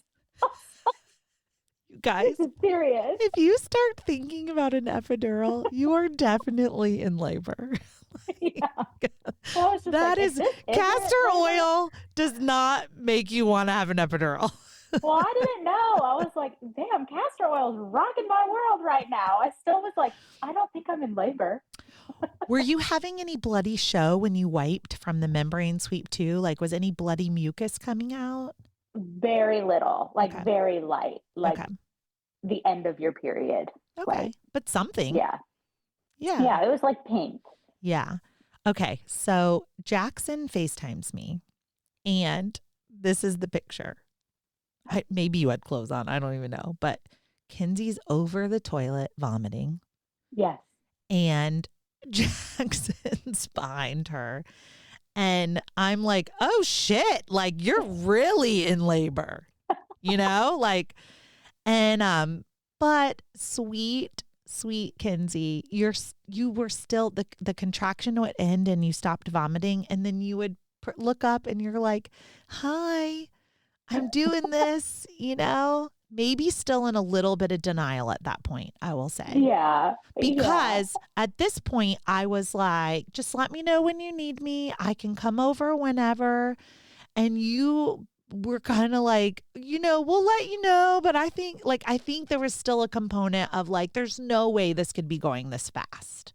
Right. Well, I was like, I feel like this is going to go on for a long time. Labor's really long. So I was like, we need to call in our reinforcements when we need them. So I'm going to go as long as I can without anything. And then when I need something, it'll be a relief. When we need Heidi, it's because we need help. It's good. I don't want her to come now. And then in 6 hours from now, she needs a break. And you know what I mean? I was like, let's just wait until we need more intervention. Yeah. Just for the record, you guys, my stamina is longer than 6 hours, but it dies at about 16. I'm very considerate. Yes. We're doing fine. You know what, Kenzie? You are very considerate because guess what? Kenzie went into labor during the day and I got a full night's sleep that night. So I should probably send you some of your money back. I'm I never get to sleep. This is amazing. So you're over the toilet and you're throwing up and things are getting serious. And at this point, I'm I think I took a shower. I went home from the fucking hospital. I took a shower and I was like, okay, I'm just ready whenever you need me. Yeah. And you told Jackson to do some double hip squeezes, and Mm-hmm. that was really great. So I was like, oh, we definitely are fine on our own for a little bit. Yeah. I had a whole like labor plan. Like we were gonna light an incense and like dance and like it was gonna, all this Yeah. stuff. But then I Oh, was just like, boom, you did in an labor. Instagram reel of like 700 purchases of like a labor bag or something. I know. I didn't even open it. Nope.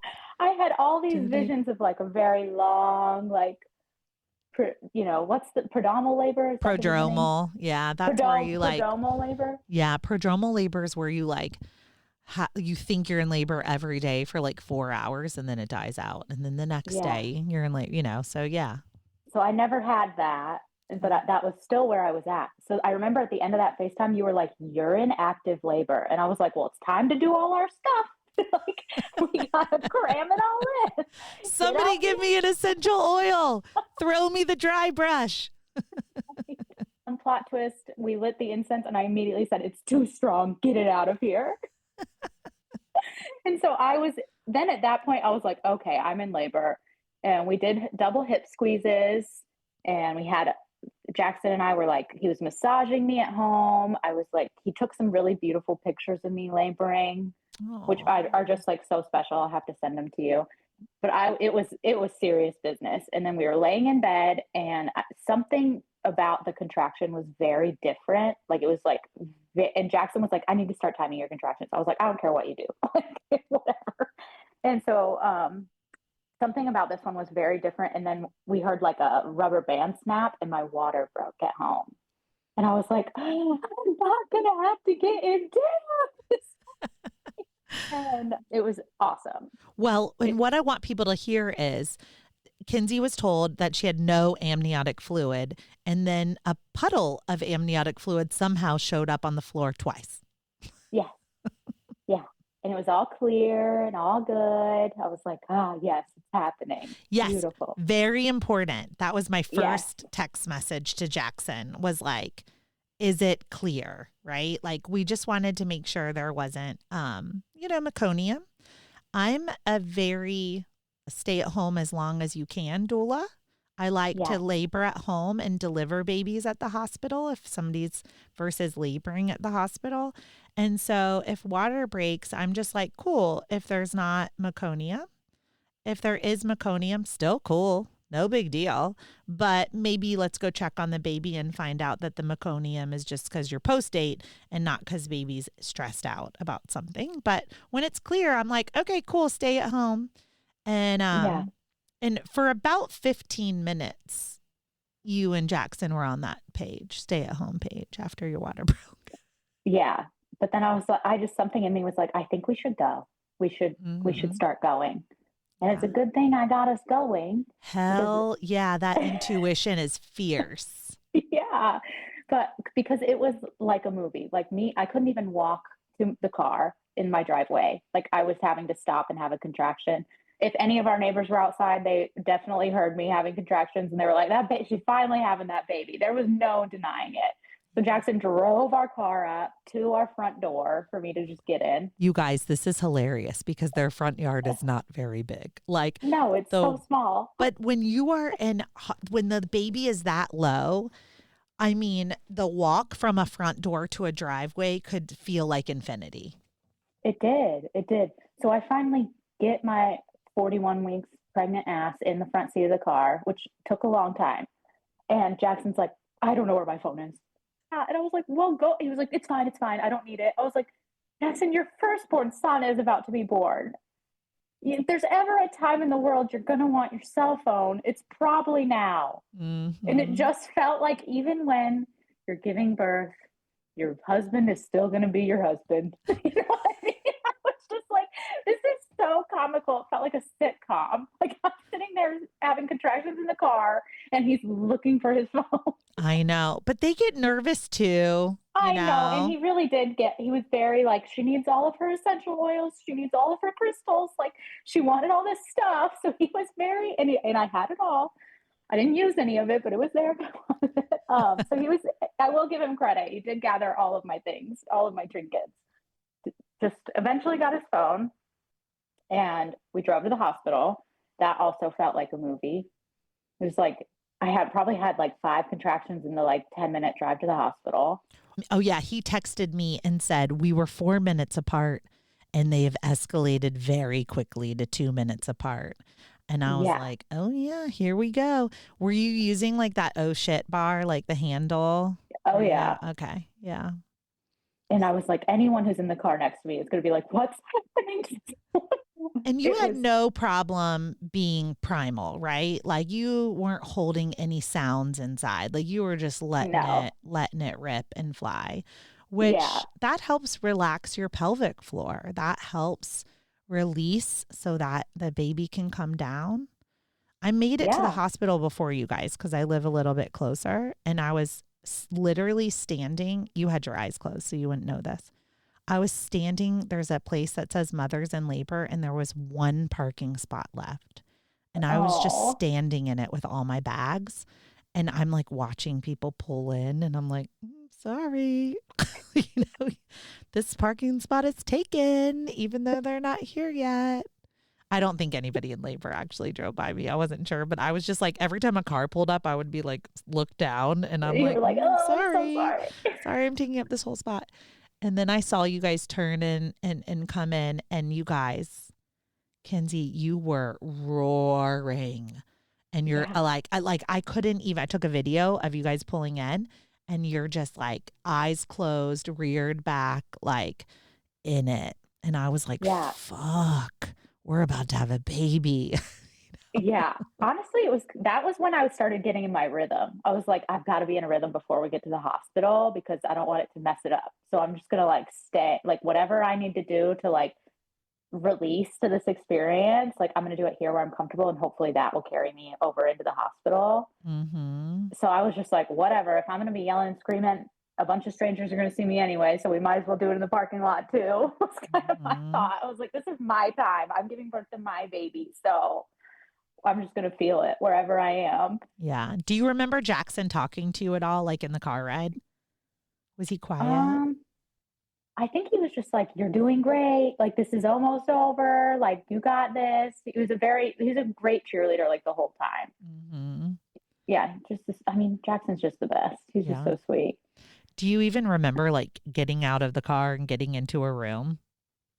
I remember you doing double hip squeezes outside of the hospital, and we hadn't done them in a while, and me being like, that hurts now. Mm-hmm. Like Yeah. 20 minutes ago when Jackson did it before we got here, it was fine, but now that hurts. So I Okay. remember that. Let me explain that to people. Double hip squeezes feel amazing as counter Yeah. pressure until the baby is a 0 or a +1 station, because then you're just putting bones into a head. Okay. Yeah. So I never do a vaginal exam, and yet I know exactly where all of my doula clients are at the exact stage of labor they're in. So when I did that double hip squeeze on you and you were like, no, okay, I lifted up the back of your shirt and you had this huge sacral bulge, which is called McAllister rhombus. And I was like, oh, shoot, this baby is very low. If you cannot do a double hip squeeze, we're very close, you know? And at that, there was a moment where I was like, man, I really thought I was going to labor with Kenzie a little bit, you know, but maybe not, you know. I didn't know how fast it was going to go from there. So that's what I remember. Yeah, that was my core memory of trying to get upstairs was, oh God, this baby's coming right now. Yeah. And I was still like, this is happening so fast. Like, I would come to and I would be like, wow, I feel like this is going really fast. Yeah. This is fast. Oh, you know what? We didn't give the audience a timeline. Okay. So Yeah. 8 a.m. was like around the ultrasound. 9 a.m., 9:30 was the membrane sweep. 11 a.m. drank castor oil. About 2 to 3 p.m. is when you were vomiting. I think 4 p.m. your water broke. Yeah. 4:30. Yeah. And then 5:30 we got to the hospital. We got to the hospital. Okay. So this is about 5:30 p.m. Yeah. It's a very fast timeline, you guys. Okay. So we get up into the room. And then what do you remember? We bypassed triage. High five. Boom. Yeah. Yeehaw. I remember you being like, I love bypassing triage. And I remember in my like in between, because I was very much like in my own head, like, you're good, you got this. I was in a very meditative rhythm. I feel like I was like very in my own head. But I remember coming to and be like, she's gonna be so happy we didn't have to go through triage. I probably like high five Jackson. Yeah. So we got in a room and I just remember ripping my clothes off. I was like, enough of this. We are animal mode. Yeah. And I mean, I'm sure that you guys have seen if you follow Kenzie, but she has some of the most beautiful tattoos you've ever seen in your entire life. And you have an incredible body. And I'm obsessed, clearly, with pregnant women's bodies. Like, my whole entire house is like paintings of like vaginas and pregnant women, like everywhere. And so, like, I just want you to envision like how beautiful Kenzie looked, like in full bloom with bow in her belly, this gorgeous artwork all over her. Like, I just remember just being like so in awe. And I also see like light and aura, and you just had this beautiful light all around you. And I was just stunned by you. It was really, I'm getting teary thinking about it, but yeah, it was really beautiful. Yeah. So what happened next? I remember ripping all my clothes off. And I was more afraid of getting an IV than I was of a baby coming out of me. You were. Yeah, that's true. I really have like a weird thing with medical needles. I don't know why. It's totally in my head. And I was just like, I've never had an IV before and I'm scared. And in that moment, I remember Jackson was trying to get the IV team because we have a homie who's on the IV team and was like, we need our homie from the IV team to come up here because he's going to hook her up. And I remember there being some debacle. Oh, they were so annoyed. I was like, I guess I was thinking we're not saying that you can't do. Our nurse was so sweet. She was awesome. And I'm like, we're not saying you can't do it. We're just saying like part of her experience was bringing in loved ones. And one of the loved ones was somebody who could do this act of, gentle medicalness. And they were not having it. In hindsight, so dumb. I was like, it's so fine, but whatever. Anyway, I just remember Jackson being like, we need to get them here. And me being like, fuck it. You do it. Yeah. And then they blew your vein, which is so normal. That's also not like indicative of someone not knowing how to do it. It's just very normal to take a couple pokes to get an IV poured in. I just remember I was so nervous about it. And then I was not nervous about it at all. And it wasn't bad at all. And I was like, see, what I was nervous about wasn't even bad. So we're just going to keep rolling because this isn't even going to be that as bad as everyone makes it out to be. And we're going to keep going. Yeah. And so that happened. The IV thing happened, which seems so small, but for me, it was really big. Like, I was really afraid of that. And I was like, wow, if I can get through the IV, I can get through anything. And in hindsight, that was really your only medical intervention. Yeah. And I had it just in case, something went wrong. I didn't want them to have to put an IV in when in emergency. I was like, let me do it now while everything's like chill, just in case. Yeah. And that's, you guys, that's what the IV port is for, right? The IV port is just in case you need a medication, just in case you hemorrhage. Here's something, the pro of IV port. The pro of IV port is if you do hemorrhage, our body is so smart. So what's the first thing that your veins they shrink, they get smaller, right? To try to reduce the amount of bleeding or hemorrhaging. Well, it's much easier to get an IV in a dilated vein than a vasoconstricted vein. And so that's why they do it when you're, full of IV fluids or you've been drinking. In your case, you had been drinking a lot of electrolytes all day and you had these juicy, plump, full veins. It's just easier to get to. So people always ask me like, what is this IV port for if I'm not having any medicines? And I'm like, well, it's really hard to get a vein if we're having an emergency. Right. And I debated back and forth because I was so afraid of it, but I was like, oh, I'm just going to do it before it's what if something does happen and then they have to get them in my skinny, like dehydrated veins? That's going to be even worse. So I went ahead and did it, and I felt very empowered from getting my little IV port. And then I feel like I just went after that. I was like, all the logistics are done. This is just my moment to do whatever I want now. And I was just in my head. And I remember you being like, do you want Allie and my sister, my best friend and my sister, do you want them to come? And I was like, I don't even remember what I said. I don't even remember how they got there, to be honest. I was very much in like labor land at this point. I feel like that was more like I was like, hey, Kenzie, you're going to have a baby very soon. So they should be here if. Yeah. And they were still working. So they would have had to have closed up the salon. And, right. And I was like, we need to get them here right now. And I called Allie. And I think they were also in denial. Like, what? It just started, like we've got along. And I'm like, nope, you need to get here right now. And then in the background, here's Kenzie. And Allie was like, oh shit, is that Kenzie? And I'm like, yeah, you should come right now. So yes. I feel like 3 minutes later they were there. I don't know how they got there so fast. Someone else shut down the salon for them, but they just ran out of there. Luckily, they work together. They both work at the salon, so they just bounced. Yeah, so I remember them showing up, and I was on the toilet. I think I got in the shower for a second with the hot water. I spent a lot of time on the toilet. I just felt good there. It was my spot. Yeah. And yeah, I was very much in labor land at this point. It felt like I was in another dimension. I was just like vibing with Bo, and it was serious.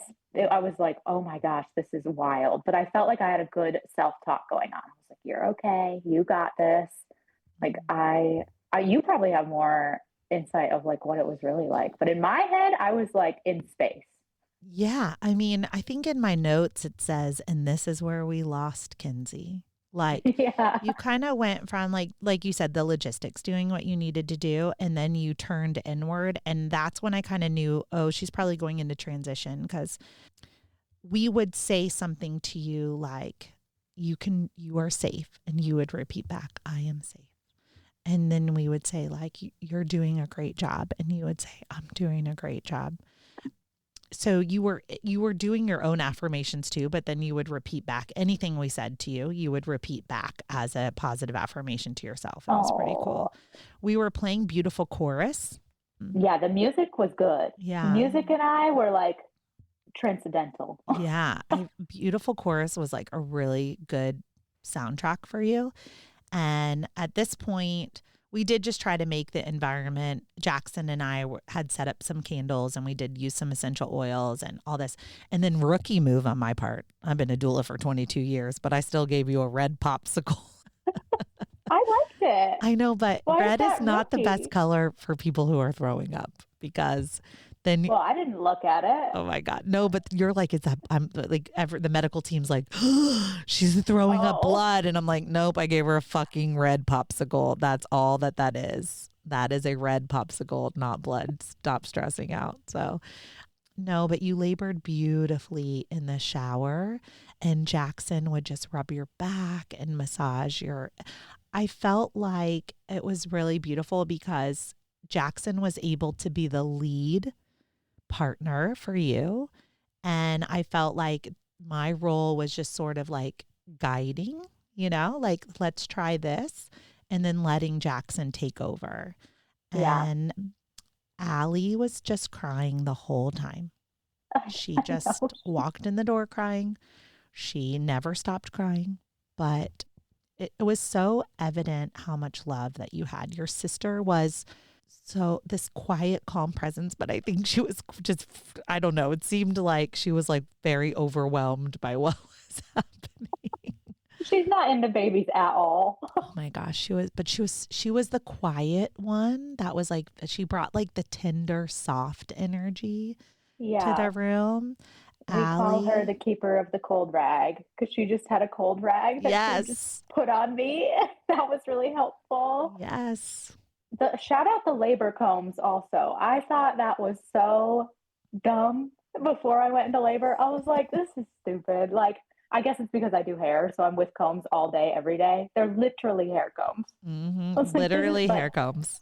those things, amazing. It was Yeah. so nice to have like ways to direct the pathways of your brain to other ways. And that's another thing that the cold rag was helpful. So it was like squeezing the combs gave you sensation in a different part of your body. The cold rags were like sensation in a different part of your body.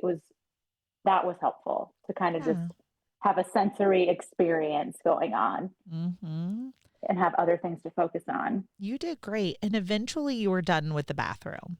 You were like, nope, I'm done here. And you wanted to go to the bed in the birth ball.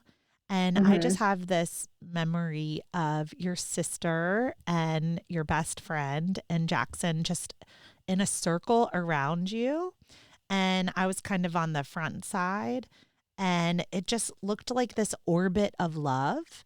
And you were on the birth ball. And then all of a sudden, explosive bloody show. I mean, Kenzie was as primal gets. Like you were just naked and just like covered in blood. It was like just dripping down to your knees.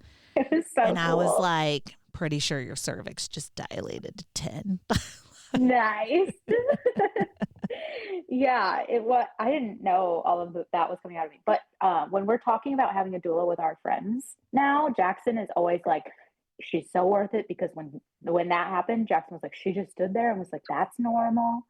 That's normal. And Jackson was like, it was so nice to have her there just telling me that everything was okay. Yeah. And not to be afraid and all that. You were just never once, you guys, most everybody says, how much longer do I have to do this? When is it going to be over? I don't know if I can do this, right? Like when I teach about transition, I teach about like a lot of people just want to crawl out of their skin. They just want to run out of the room. They just are. Kenzie, you never did that. You were in another universe. Your body was with us, but it was like you were going out and finding Bo and bringing him back, That's how it felt. Yeah. I mean, did you have any concept of time? Because you never said, how much longer is this going to be? Or you never wavered on your strength. The only time I had a concept of time was when I started pushing the fetal ejection reflex or whatever. Yeah. And you were like, are you pushing? And I was like, I don't know. I've never had a baby before, but it feels like it. Okay, hold on. Right before that, hold on. No, there's another part of the story. Kenzie stands up and she's like, I have to poop.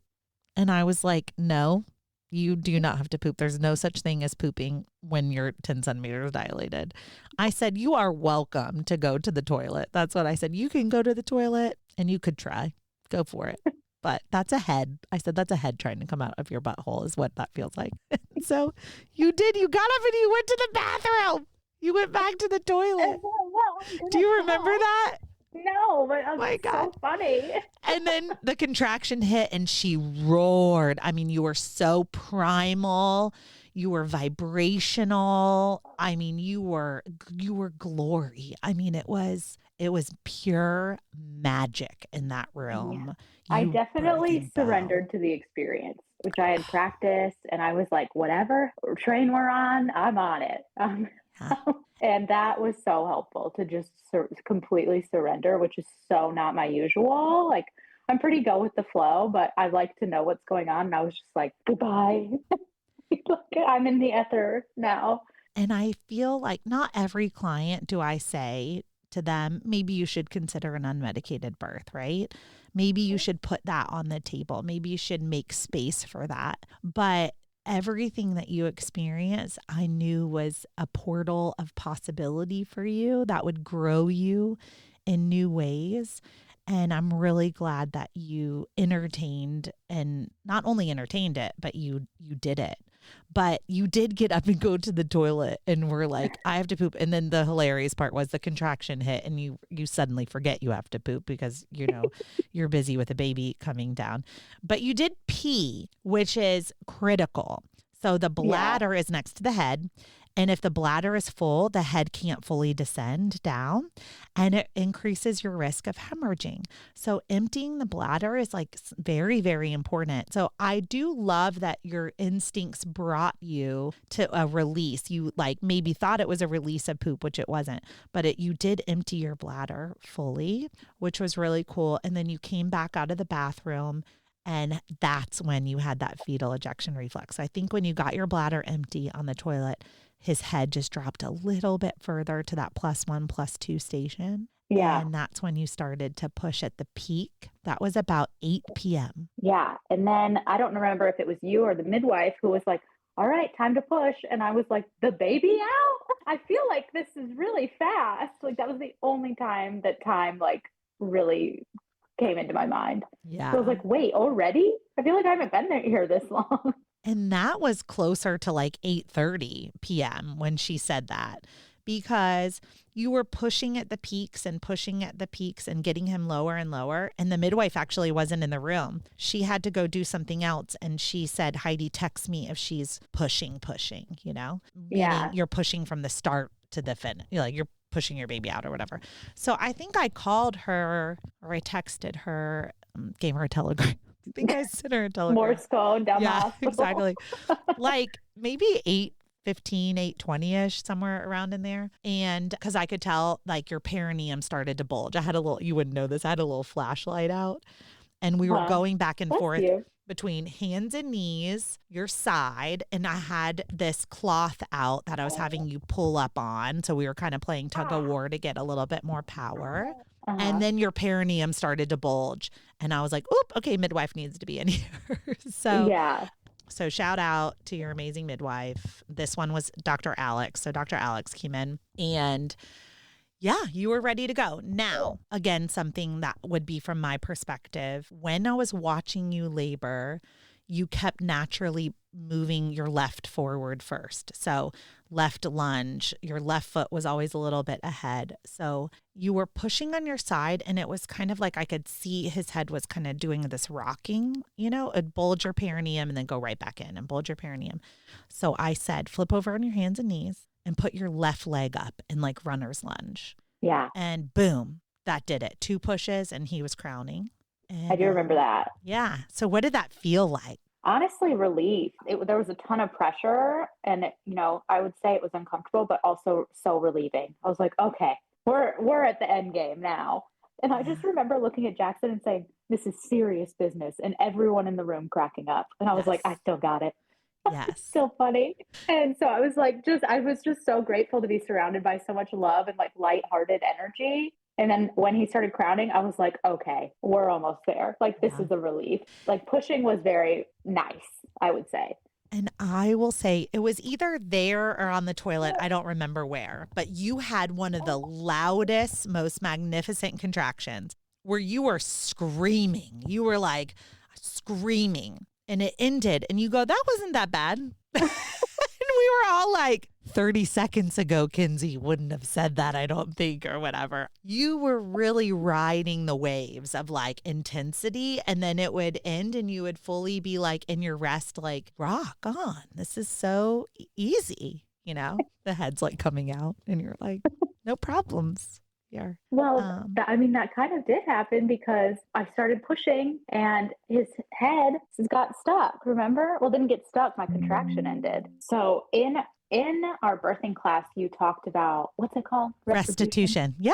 Restitution. Good. Okay. Restitution.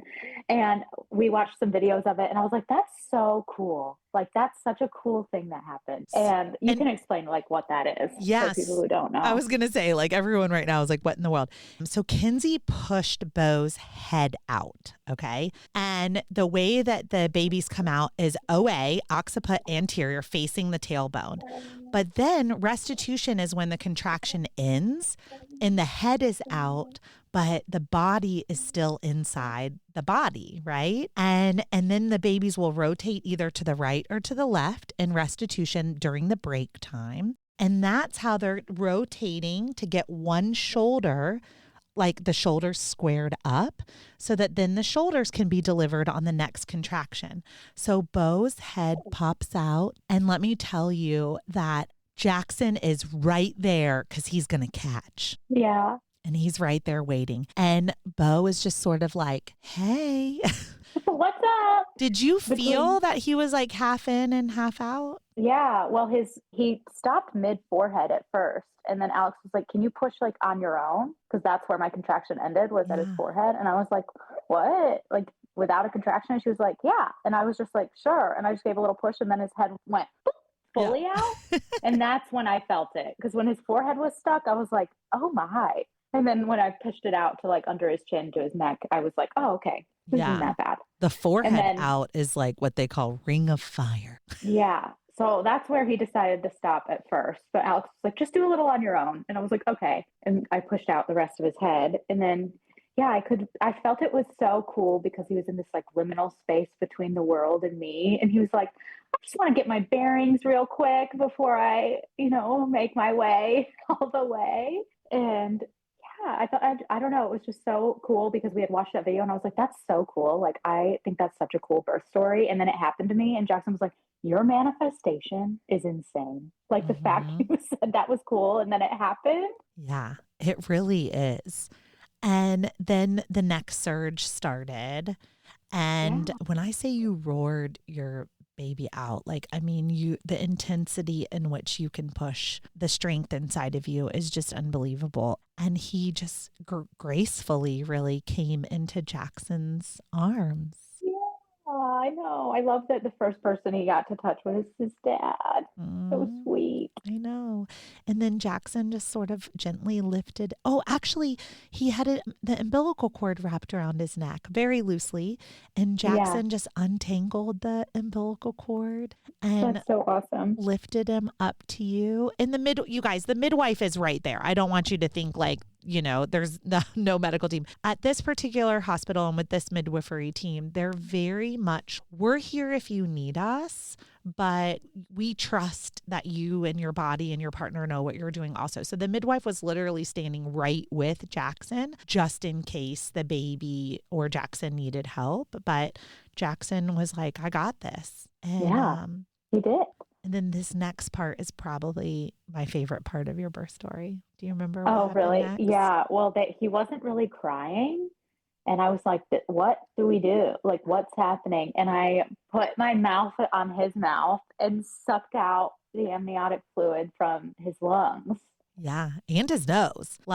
Yeah. Kenzie just went for it. It was so cool. I mean, it was so primal. So this is where I'm telling you, the placenta's still inside of you. There's this like juicy umbilical cord.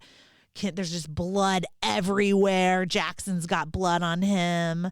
I'm like thinking, smear that blood across your face like a primal, like, you just did that rite of passage. And then Kenzie's just like sucking all this amniotic fluid, snot, mucus right out of Bo and just spitting it. It was so cool. Didn't spit it. You didn't? It. Oh, okay. No. I was like, I don't even remember what you did. Oh, yeah, that's right. I remember it because a sweet nurse brought something over to me and I was like, what is this for? And she was like, well, spit out the fluid. And I was like, oh, I swallowed it. I was like, am I going to get sick? And she was like, oh, no. I was like, all right. And okay, I will say you have some, listen, I have an iPhone, you guys. So I'm trying to like take pictures and videos. I went back and looked at them afterwards. I was like, these are so terrible. It's so hard to be a birth doula for someone who's a photographer because Jackson's a photographer. I think they're like the best pictures ever. I love them. We've got a few of those moments captured for Bo to, maybe Bo, you want to see yourself be born later? He's awake, you guys. Good morning. He's awake and wiggling around. Oh God, it was just so cool. It was super primal. And I want everyone who's listening to know, like, these are possibilities for you. You just have to advocate, right? Right. I want to push in whatever position I want to push in. I want to go to the toilet as often as I want, right? Like, I do or do not want that IV port. You didn't have any vaginal exams, No. It's just advocacy, you guys. Just tell people what you want, and listen, Kenzie is not afraid to say what she wants. So. Yeah. And well, it was nice to have you and a team there that was like also advocating for me. So I'm so grateful for that. And I just remember as soon as he was out and I opened my eyes, I looked at Allie and I said, you look so cute. Your outfit is so cute. Even And then I said, that wasn't even that bad. And I looked at Delaney, my sister, and she was like translucent. I'm like naked, covered in blood, placenta still inside of me. Like, let's do it again. You literally said that. You were like, that was not that bad at all. And I was like, and you guys, and now it's like 8:40 p.m. So you have to think, Kenzie, your whole labor was really less than 9 hours. Your whole active labor was really less than 5, 4 or 5 hours. It was really, really fast. It was crazy. So both of you guys, you and Jackson, both grabbed the umbilical cord to feel the pulse. Yeah, it was cool. Waited till it died. Never cut and clamped until after the placenta was born. Yeah. Those are my favorite pictures, actually. Like you just primal, bloody, the placenta laying next to you, still attached to Bo, like just like Jackson smiling in the background. Like, it was just so cool. Allie crying, Delaney looking like we've traumatized her. Delaney just see a ghost, just so see through. But she's like, it was really cool. Like, I was just in awe. Yeah. Like, I was just in awe of you. Yeah. And they're not the best pictures in the world, but there are a few pictures of your face. I mean, just the joy, you're just in awe and excited and ecstatic. I mean, it was awesome. Yeah. It was so cool. I still feel so empowered and grateful that I got a chance to even do it. And then it went so like that I had such a good team around me. I'm just so grateful for the whole experience. It was amazing. Yeah. It was really beautiful. Awesome. I feel there's 800 doulas in Charlotte. You could have chosen anyone. And I just feel so honored that you chose me and that I got to be part of your story, Oh my gosh. Yeah. We love you. It's just so special. And you guys can't see him right now. He's just so cute. He's so big. And he's so big. You were so little when you came out. You were so cute. Okay. So how much did he weigh? He was 7 pounds, 7 ounces, and 19 inches. Ooh, you guys, that's a big baby. Kenzie is a little person. So that's a big, healthy baby for someone as petite as you, Kenzie. So I'm listen, like I said at the beginning, I came into this, with a little bit of friend, sister, aunt, grandma, mom, energy at different points. But I think in the end when I walked out of your birth, I really felt, I'm not one to take away from your mother. Clearly you have a mother, but I just really felt like a proud mom. Like my girl did it, So, well, you helped a lot. Well, I'm so thankful that you were here today to share your whole story. And I know I had a lot of questions for you. So thank you for entertaining my craziness. Before we go, Kenzie, in the show notes, you guys, Kenzie has all the discount codes for you for lots of different things. If you want to save some money, then check out the show notes. But Kenzie, why don't you just share like a couple of your favorite things that like if you were going to a baby shower or you found out your best friend was pregnant again, what are some things that you would say, like, definitely you have to have this? I love Hope and Plum carriers. Mm-hmm. They're a women-owned, like made in the U.S., like ethically sourced carrier brand. I don't have a code for that because they use direct links to stop code sharing. So if you go to my Instagram, which is at Kenzie the Happy Fairy, in my link tree, there's a 10% off coupon for Hope and Plum. Okay, awesome. Love that. And then I think me personally, like there are so many baby products out there. So something I really like is I get chat books and it's a monthly subscription. So you can, every month he's been born, I just put pictures from my phone into there and they send a little book of whatever pictures from the month. So that's like such a sweet subscription to gift a new mom because it's like, they're going to have all the nipple butter. They're going to have all the diaper recommendations, but pictures last you forever. So I think those are really sweet. And I have a link in my bio for that. And also the Kenzie the Happy Fairy is the discount code for that. So that's a unique, different gift. Yeah, I've never even heard of that before. So, oh, really? Very cool. So cute. They're just like cute little books. of pictures of your baby. So every month I make one and I'm like, he's so much bigger, but I'll have his whole first year of life at the end, in a monthly scrapbook, basically, of pictures for my phone. Yeah. Those are my top two, I would say, that I have discount codes for. And also, if you are pregnant and listening to this, I have a Birth Story Academy code also. Oh, yeah. And it's a good discount. It's $50 off. And it's just Kenzie. So you can go to birthstory.com and enroll in Birth Story Academy and do the same childbirth education class that Kenzie did to prepare for this awesome birth. And you'll get $50 off with her code. So, yeah. All right. Well, I'm going to send everybody to your Instagram and to your link tree because I know you have a lot of amazing discount codes for a lot of different products and such. So, yes. Kenzie, big hug. Oh, love you. Love you. Thank you so much for being here and sharing your story with the world. And I hope this is a beautiful, way to memorialize this for your son, and that he'll always have this audio and he can always hear your voice and hear you talk about bringing him into the world. So thanks for being here. Oh my gosh. Thanks for having me. Thanks for helping me get him out in such a beautiful way. Thank you for listening to Birth Story. My goal is you will walk away from each episode with a clear picture of how labor and delivery might go, and that you will feel empowered by the end of your pregnancy to speak up, plan and prepare for the birth you want, no matter what that looks like.